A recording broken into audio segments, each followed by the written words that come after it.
Okay, I've gone live again.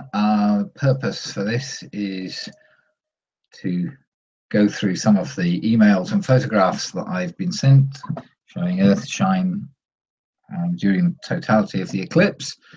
I think going live is probably the quickest way to do it. If people particularly want to join in, I haven't got very much time, but I might let some folk in if they send me a request to the email account that's should be in the description for this. So I'm going to share my screen and go through some evidence for just now, so I probably won't be able to see comments or pick up requests to join until I stop doing that.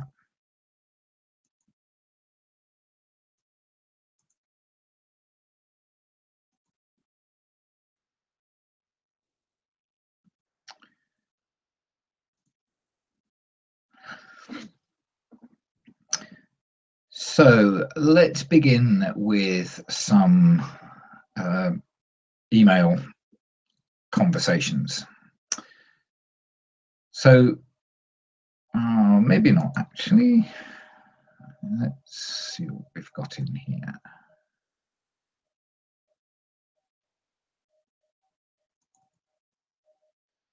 Okay, so shortly after the eclipse, on the 21st of August 2017, I was looking through some searches at photographs and images of the eclipse because I hadn't been able to see it live myself. We'd only got a partial eclipse here in the UK anyway, and the weather was rubbish, so I didn't get to see it. And I was just curious to see what kind of photographs were coming out, because camera technology has got so much better. And this is one of the photographs that I saw, and it really caught my eye, and I think you can see why. And the first thought that popped into my head was, is this generated by using some kind of software to paste in or draw in or somehow insert a picture of the moon over the totality of the eclipse, with the solar corona being shown so clearly, prominences and so on. And I looked up the photograph, found out what I could about it, and managed to get contact details for the astronomer concerned, photographer, astronomer, an amateur astronomer. I can't remember what the guy does, but it's not his profession, but he's an amateur astronomer and photographer. And I got in touch and I asked him about this image, and I actually asked him whether he could send me any of the original images, because as I found out about this image, it claimed that it was a composite of exposures that were long and short, so 2-second exposures down to very short exposures, and then all stuck together. And I asked whether the Earth shine that we're seeing here was actually visible in any of the images, whether he could send them to me. So that's how the whole thing started. And at the same time, I noticed that a bit of an argument was kicking off on the internet, particularly on YouTube, about the eclipse, and people claiming that it wasn't the moon that caused the eclipse.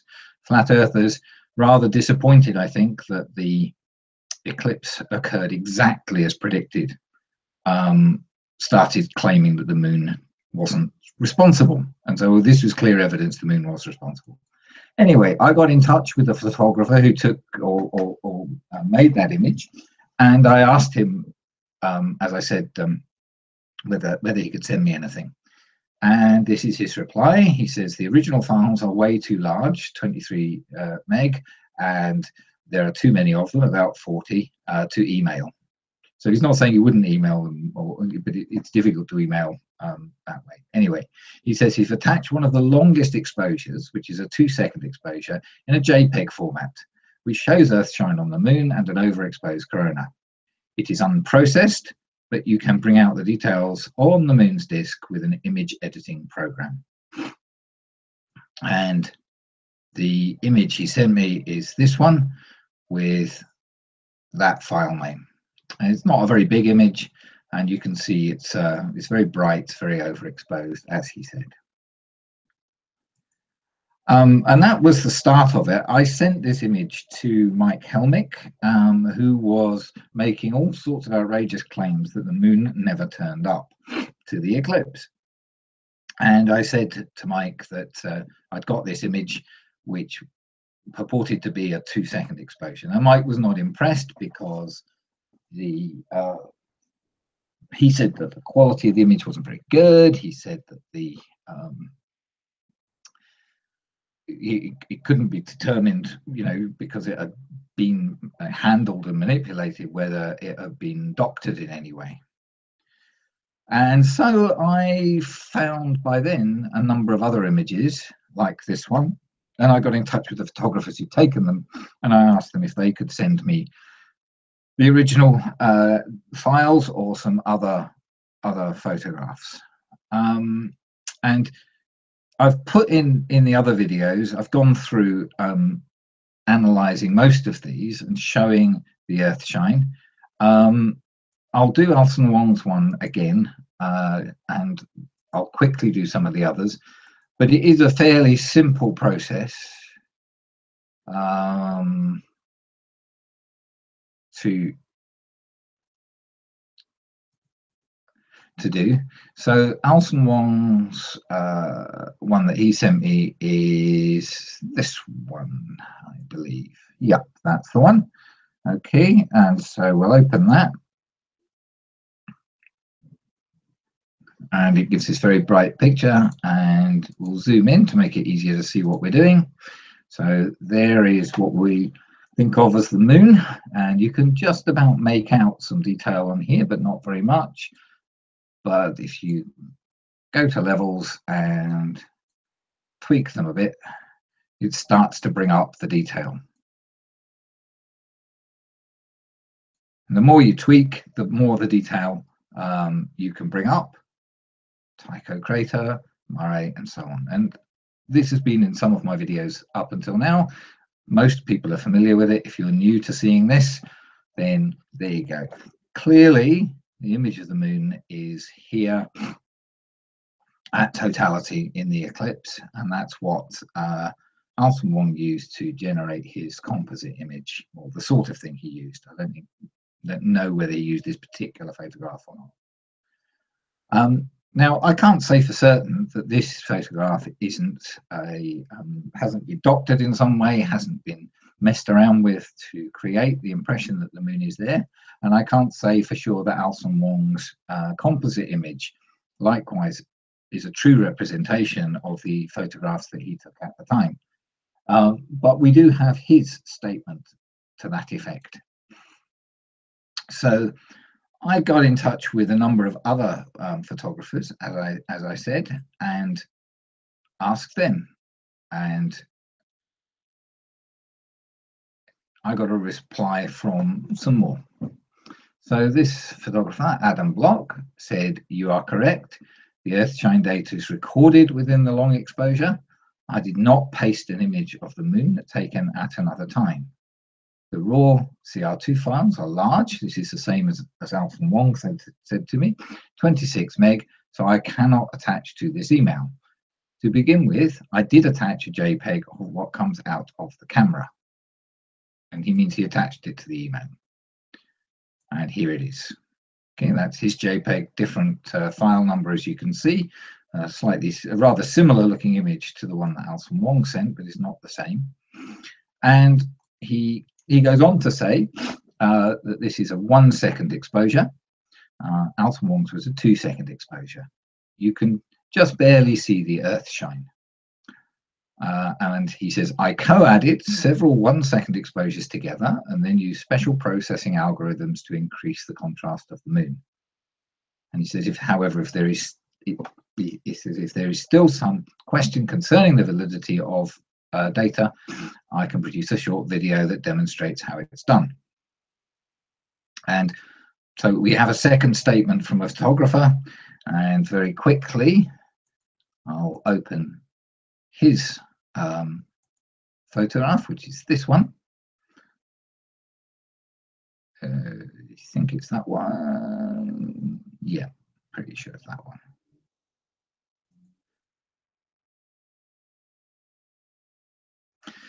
Okay, it says that the image is rotated, so the image is like this, and this is the correct orientation to be the same as Alson Wong's. So I'm going to rotate it so that it's the same orientation as Alson Wong's. Okay, and here we have the image, and we can zoom in to get a better view like this. And again, you can make out the features of the moon surface without doing any level adjustment, but it's not very clear. And if you do some level adjustment, and I'm really not very good at this sort of stuff, and I'll do my best to try and bring it up.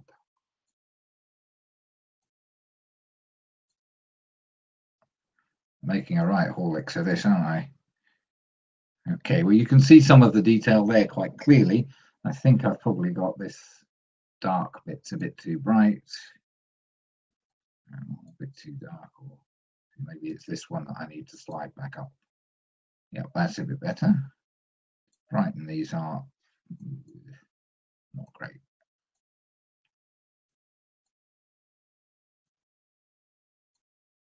Okay, well, I can clearly see the moon surface in that. I hope that it's coming across to you guys. It's Tycho crater, the darker areas of the Murray, and the lighter areas elsewhere. And this was a 1 second exposure, so a little bit less clear than the 2 second exposure that Alson Wong took. I think I've probably overdone some of the level adjusting here, not made a very good job of it. But again, we have an image. Now, once again, we can't say for sure that the second photographer didn't manipulate the image in some way to create the effect that the moon was there, even though it wasn't. But thinking about it, if he had been trying to produce a composite that showed the moon, I'm not sure that he produced something that looked like this at any point. It would have been a case of trying to produce a moon surface image and try and layer that into or insert that into in some way images that showed the corona correctly exposed. But who knows? Who knows? But his statement quite clearly in his email was that this was an unaltered image. So let's go to the next photographer that I got in touch with. And he says, hi, Miles, thank you for your kind words, because I complimented it on his photography, which I think is so much better than mine. And he says, the image you saw on Flickr is composed of the following 3 images stacked with a mean function applied to it. The following 3 are frames from the DSLR, except for being cropped. They have not been processed in any other way. They came out of the camera as you see them below. And he's added them into the body of the email. Here, here, here. So 3 images that he used to create his composite. And he says in the first one, you can make out a hint of the moon's surface, which is pretty amazing. If you ask me, this is the earth shine, which he enhances by increasing brightness, contrast. However, unfortunately, once you average the 3 images, the surface of the moon becomes dark. And so after averaging them, he says, I need to apply the first frame's moon on top of the averaged image. So he does go back and kind of insert in just the moon part, I assume, from the first image. And I'd explained that I was in a debate on the internet with people, and he says, so you are correct in saying that you can capture earthshine in these images, but my opponent, people out there who say the moon is not visible at totality, are correct in saying that the moon was pasted on top of the image. even though the moon was captured as part of the Eclipse HDR sequence. So he hasn't put in something that wasn't there. He's just sort of reapplied what was there again to get a better final outcome. Point is that this image in particular is taken direct from the camera apart from cropping, according to his statement. And if you look at this image, you can see dark areas and you can make out some other features on it. And if we open that up in the GIMP program, so I think it's image 1, that might not be actually, it's that one, yeah. I downloaded these a couple of times and so they've gained slightly different file names, but this, as you can see, is the image we saw earlier. We'll zoom in a little bit. He's already got us a little bit closer, and hopefully you can see here, without any real need to do any more fiddling around, the detail of the lunar surface, Tycho crater down at the bottom here, and the darker areas. I can try fiddling around with, I'm not sure levels is the best thing to play around with here, but that makes it darker. That makes it a bit lighter.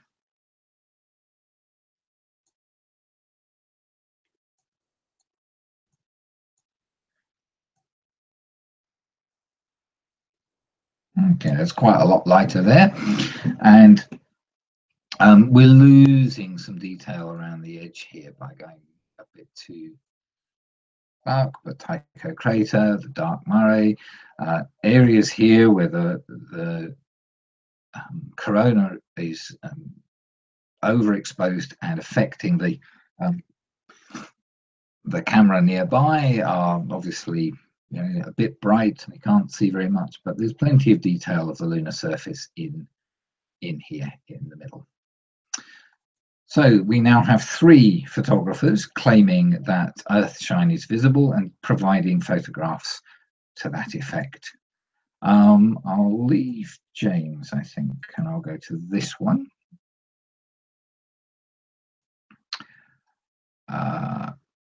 Okay. So this was from Galactic Images, and I contacted them direct via their website because I didn't have another email address. I went to the webmaster, so it's taken a little bit of time. I only got this email in, what says here, 16 hours ago.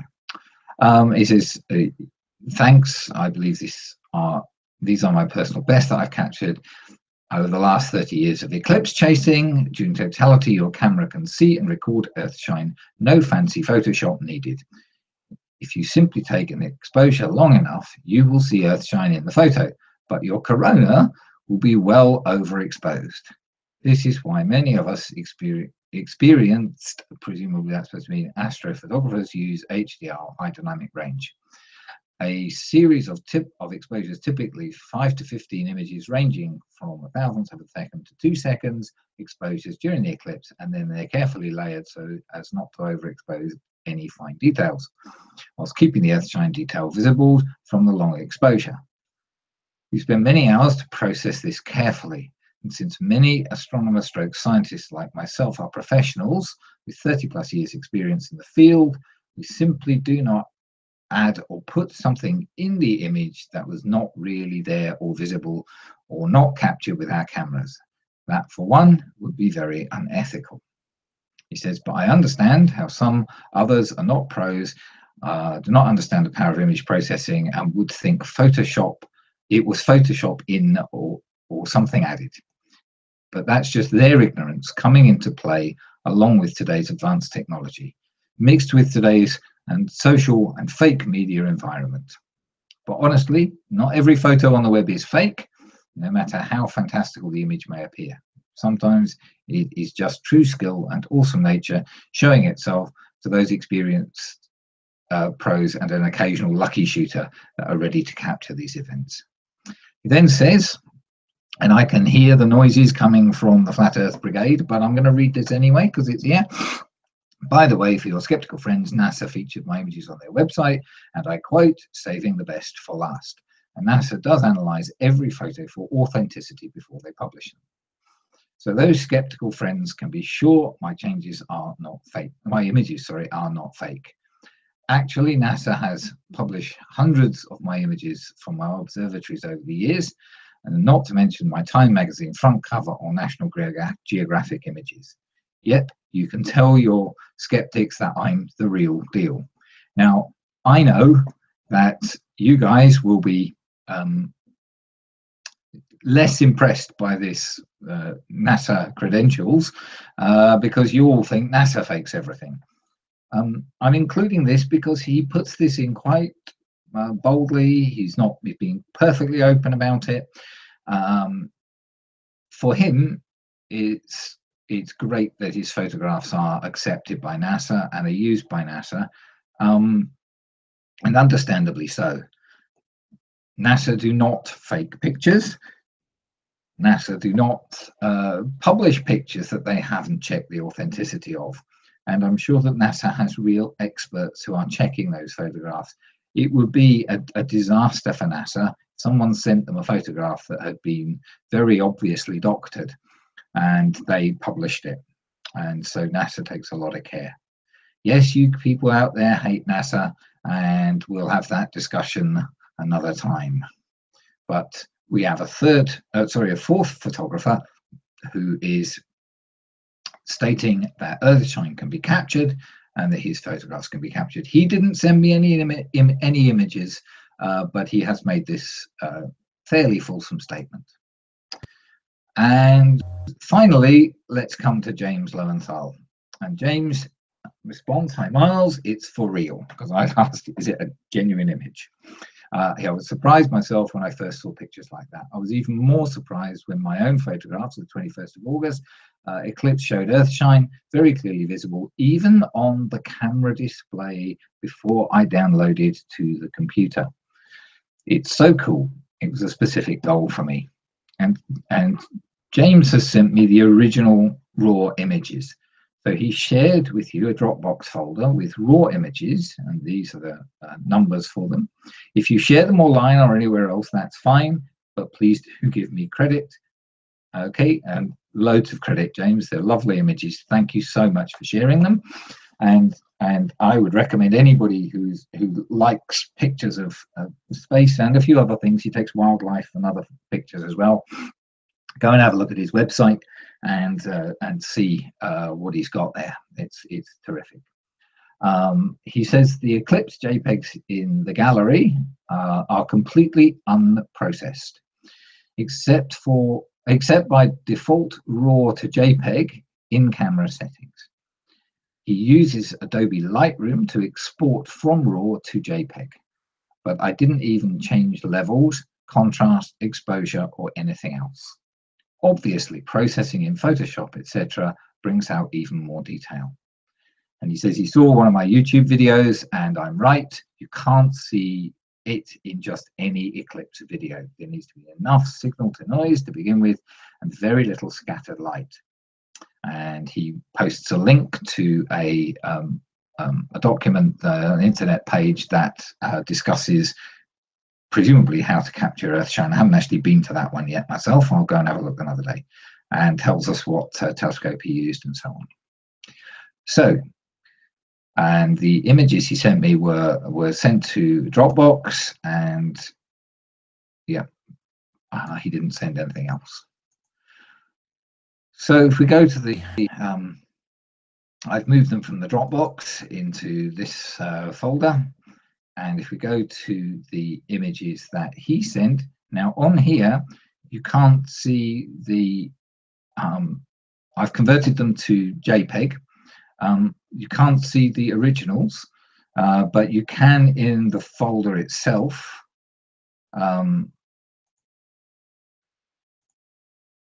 So if you look in the folder itself, let's view details. There we go. Then we have 6385 in a CR2 file, which is 20 meg, and 6386, also in a CR2 file, but also JPEG versions of those two. I'm not sure why these are two quite such different size files. I don't know whether I did something different when I converted them, but they show what we want to see anyway. So we'll open, I think the 8.5 one actually has slightly longer exposure, if I remember correctly. We can open that one. And we'll zoom in a bit. And we'll do a little levels now. It's not quite so clear on this one that the earth shine is there, but I can see it without tinkering with the levels at all. And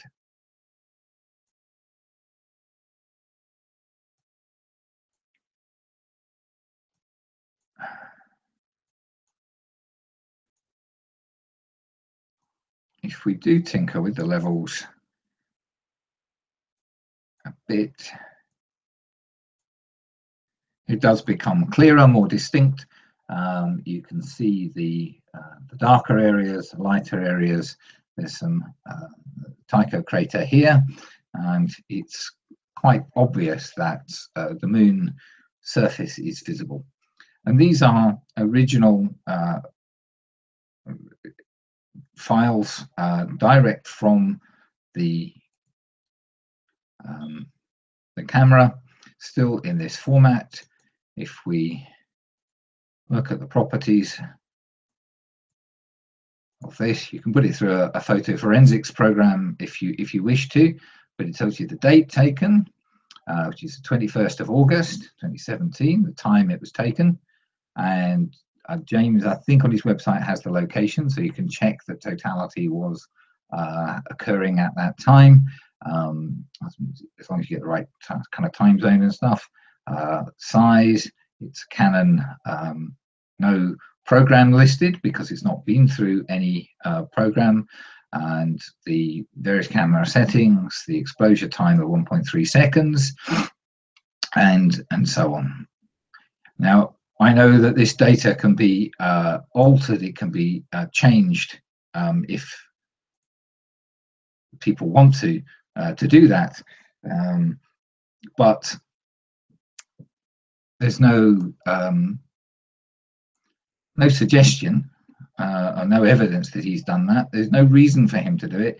He's been totally open about what the photograph was, how it was captured, what he's done with it, and so on. And if someone wants to claim that these are in any way doctored or altered images, faked, changed in some way, then it really is up to them to provide the evidence that that has happened. It's not acceptable, really, to demand that the person producing an image proves that it is an authentic image. If this was a picture, a lot of people have said, oh, I've got a photo of Bigfoot or the Loch Ness Monster or something. Those things are of questionable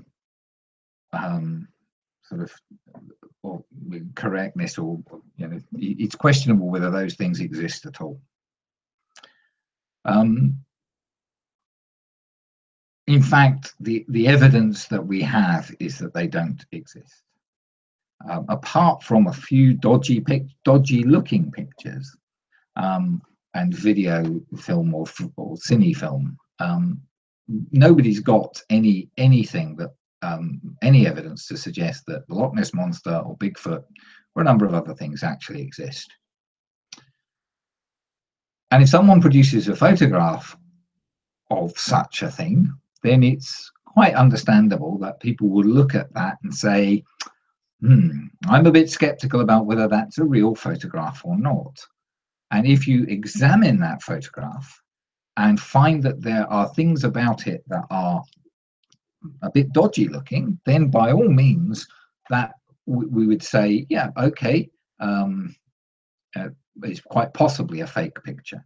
Doesn't prove it's a fake picture, but it raises that as a distinct possibility.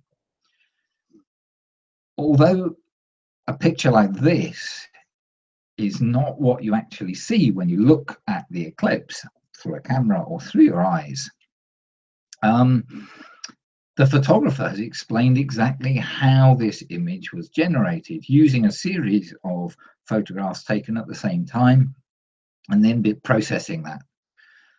We're seeing the moon in front of the sun.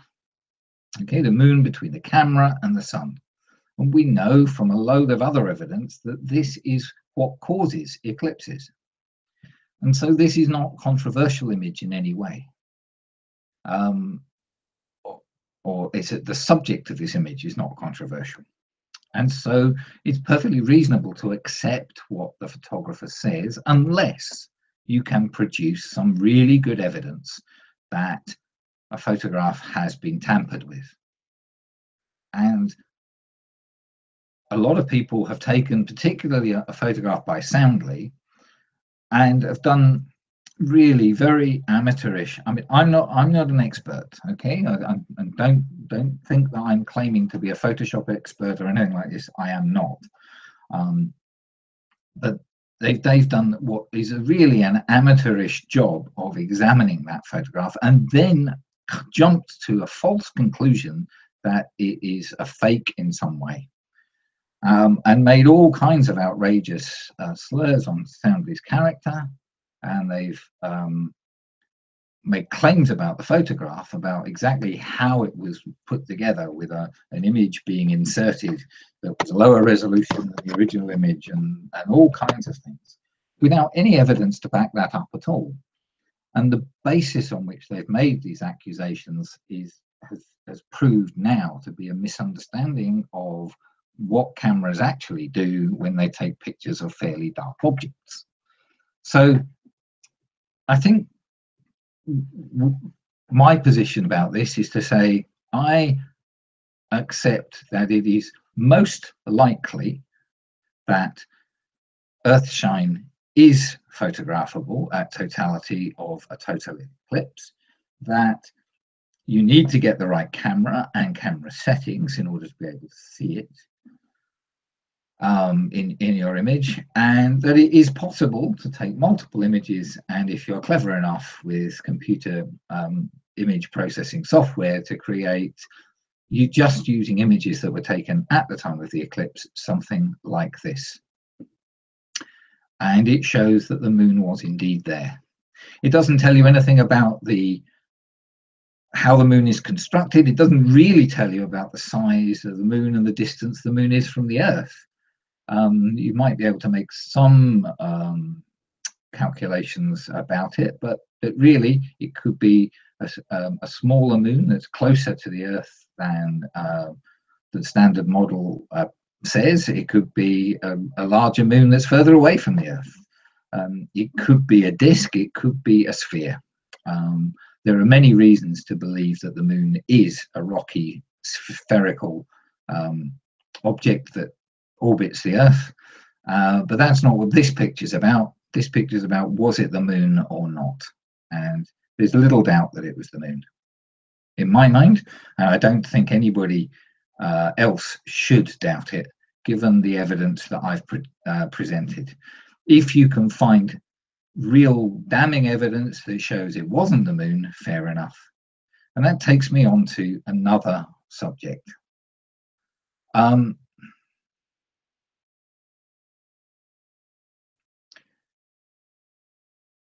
People have claimed, and I haven't got all the right images in here, but people have claimed that the partial eclipse photographs show that there are some artifacts or there's sunlight from the sun that is able to somehow pass through the moon.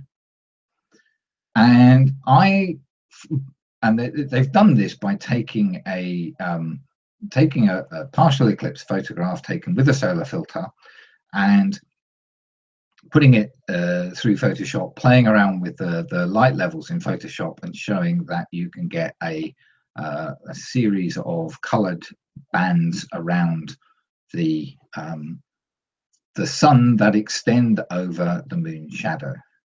Don't want to waste time fiddling around in here to try and find some of those images. I may or may not have them handy. I mean, this, oh, that's a transit one.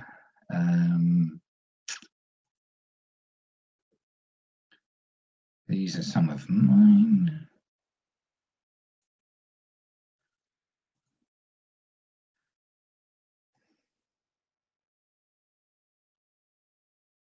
Have a quick look. Just see if I can find one. No.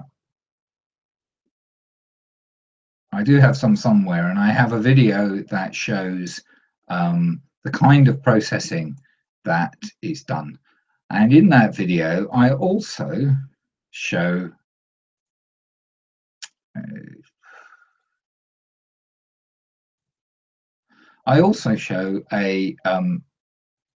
photograph which is around a LED flashlight switched on, and this is inside a black holdall, and this is an old black plastic film canister for an old SLR camera, which I happen to have lying around. And I placed the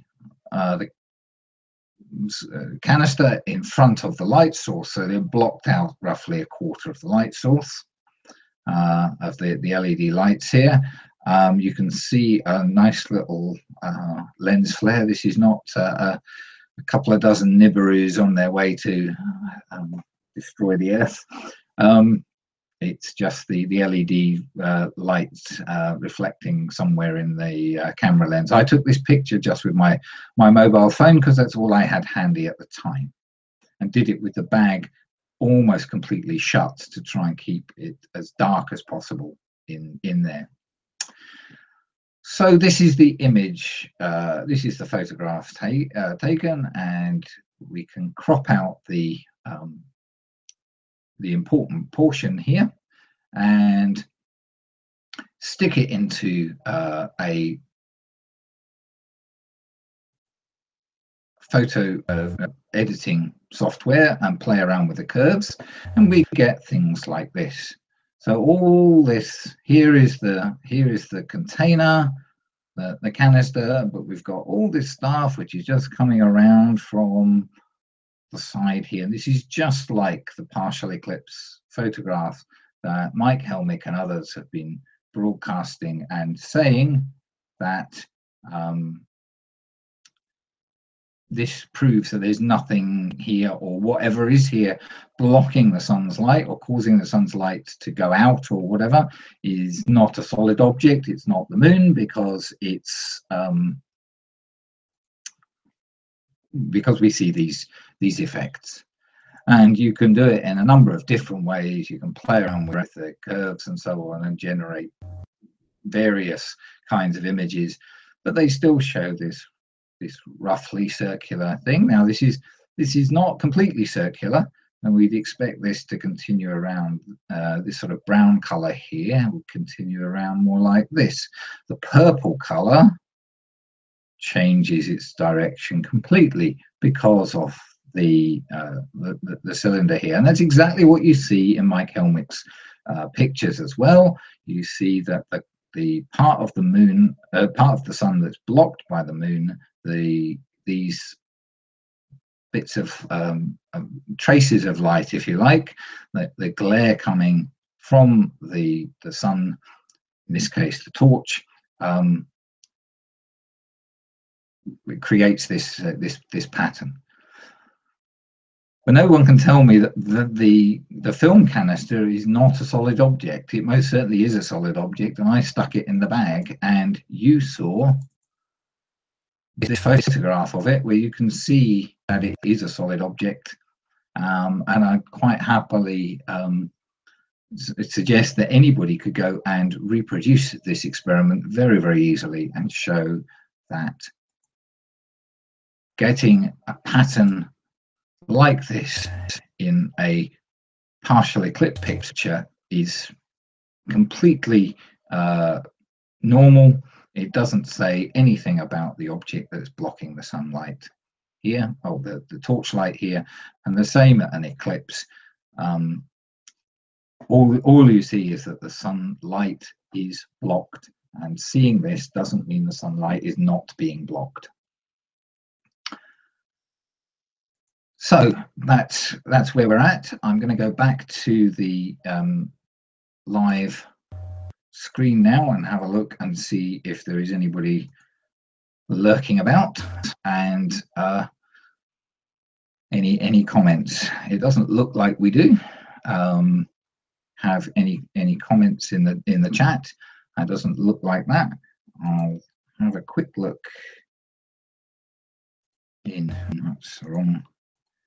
I'll have a quick look in here and just see. And no, I don't have any emails in for anybody requesting to join the Hangout. So there it goes. That's the evidence that I have. I will be trying to put the photographs together on a Google Drive or something similar, and I'll see whether people can then share these pictures.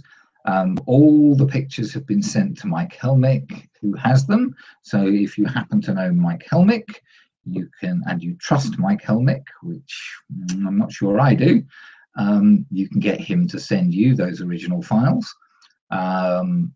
And if you want to comment on this video, then please feel free to do so.